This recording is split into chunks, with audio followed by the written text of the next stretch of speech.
Red fruit చాయ్ try చేద్దాం ఎట్లుందో. So దీనికి కావాల్సిన పదార్థములు red fruit leaves, sugar syrup, brewery pot, hot water. మనకు హాట్ వాటర్ అవుతుంది. ఓకే, కావాల్సిన డ్రై ఫ్రూట్ లీవ్స్ని,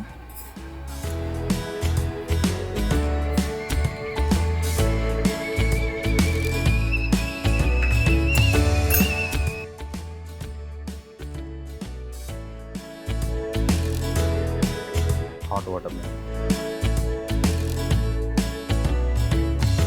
బా పోస్తుంటేనే ఇది కలర్ ఇట్లా రెడ్ కలర్ లో వచ్చేస్తుంది ఇది మొత్తం. ఇలా ఏంది బెర్రీస్ ఉంటాయా అన్న? యా, బెర్రీస్ ఉంటాయి. ఇంకా కాంబినేషన్ అంటే రోజ్ పెటల్స్ ఉంటాయి, హైబిస్కస్ కి సంబంధించి ఉంటుంది. ఓకే, ద్రాక్ష డ్రై ఫ్రూట్స్ ఉంటాయి కదా, అవి కిష్మిష్. యా, అది కూడా ఉంటుంది. Okay,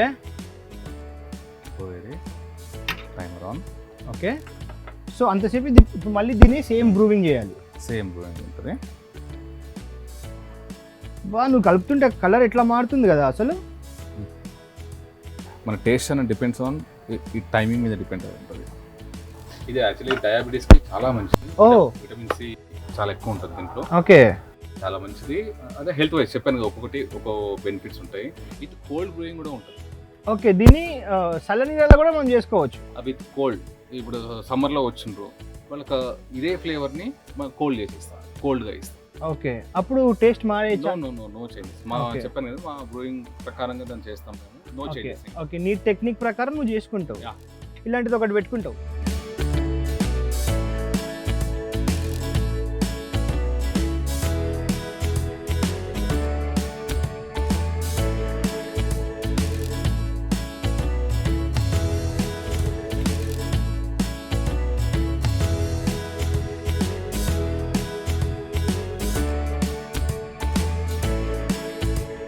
so finally red fruit chai, ఇది మజా వస్తుంది సార్. లోపలికి వెళ్ళి చూడు, మొత్తం దిల్ షేప్ ఇళ్ళనే ఉన్నది చూడు.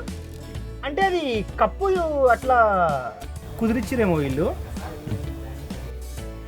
దీన్ని నేను ఒక బ్లడీ హార్ట్ కూడా అనొచ్చా, ఎందుకంటే నాకు బ్లడ్ లాగా రెడ్ కలర్లో అది కనిపిస్తుంది అండ్ హార్ట్ షేప్లో కప్పు స్టైల్ ఉంది. రెడ్ ఫ్రూట్ చాయ్ యాక్చువల్లీ నిజం చెప్పాలంటే టేస్ట్ చాలా రిఫ్రెషింగ్ ఉంది. మేబీ ఆ బెర్రీస్ ఉండడం వల్లేనేమో ఆ పులుపు అనేది రావడం జరిగింది. అంటే బేసికల్లీ మనం లైమ్ వేయకుండానే ఆ పులుపు వచ్చింది ఇంట్లో. అండ్ ఆ పులుపు కూడా రెగ్యులర్ పులుపు కాదు, ఆ బెర్రీ పులుపు వచ్చింది. ఆ నోట్లో మొత్తం మీకు ఒక ద్రాక్ష పండు తిన్న ఫీల్ అయితే వస్తుంది. చాలా బాగుంది. ఇన్ఫ్యాక్ట్ ఒక స్ట్రెస్ఫుల్ డే తర్వాత ఇలాంటి ఒక చాయ్ తాగితే చాలా రిఫ్రెషింగ్ ఉంటుంది సీరియస్లీ. అండ్ ఇందులో ఉట్టి వేడి నీళ్ళు, జస్ట్ మనం గ్రీన్ టీ అయితే చేసుకుంటామో అలాంటి ఒక వేడి నీళ్ళు, షుగర్ సిరప్ అంతే. చాలా అంటే చాలా బాగుంది.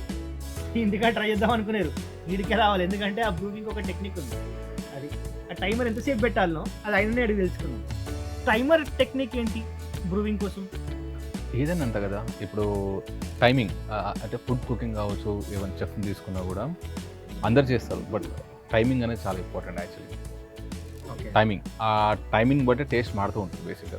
ఏ బ్రూయింగ్ ఎంత టైం వరకు చేసుకోవాలి, ఏ టైం వరకు, అంటే ఇది అవుట్పుట్ తీసుకురావడానికి నేను ఒక 100 సార్లు తాగుంటాను యాక్చువల్లీ. ఓకే, ఏ టైమింగ్ వరకు ఎలా టేస్ట్ వస్తుంది, ఏ టేస్ట్ ఇప్పుడు వచ్చే కస్టమర్కి నచ్చుతుంది అనేది చేసుకోవడానికి నేను ఒక 100-200 ఈజీగా తాగుతాయి కదా, నాకు తెలుస్తుంది అవుట్పుట్ అనేది యాక్చువల్లీ. సో టైమింగ్ మీరే ఆ టైమింగ్ ప్రకారం సెట్ చేసుకొని నిమిషంకి అయితే ఈ టేస్ట్ వస్తుంది, 2 నిమిషాలకైతే ఈ టేస్ట్ వస్తుంది, ఎగ్జాక్ట్ ఇంత క్వాంటిటీ వేస్తే ఈ టేస్ట్ వస్తుంది. అవును, మీ ప్రయోగం మీ పైన చేసుకున్నారు అంతే కదండి. వెరీ నైస్ అండి, అందుకే ఈ టేస్ట్ వచ్చింది. సీరియస్లీ టేస్ట్ చాలా బాగుంది.